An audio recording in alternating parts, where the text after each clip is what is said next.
We've had several questions in regards to the drone hole option on a double flutes.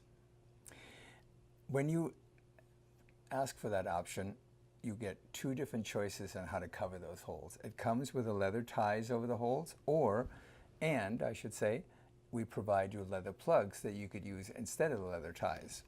So as you uncover the drone holes, to be able to play them, you can also use these particular rubber plugs to go ahead and close the hole. Sometimes it's a little faster to do that, and it's personal preference.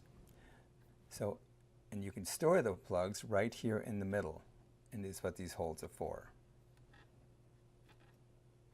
Now, we've had questions in regards to what are the notes on the drone side? Well, they're the exact same notes at the bottom three holes on the melody side.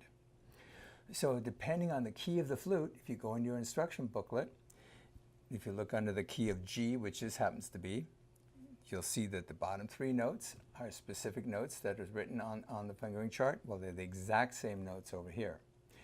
Now, what's important to remember when you decide to choose and use these drone holes, what we recommend is that you open the holes from the bottom up. Do not open up the top hole and have the bottom two closed, or open up the top two and have the bottom hole closed. The notes are not in relationship or in harmony with these notes at that point. Unless you understand those notes in relationship to each other, it's best to open them. If you decide to the first one to open is this one, then the second one this, and there's the third. The drone flutes are very easy to play.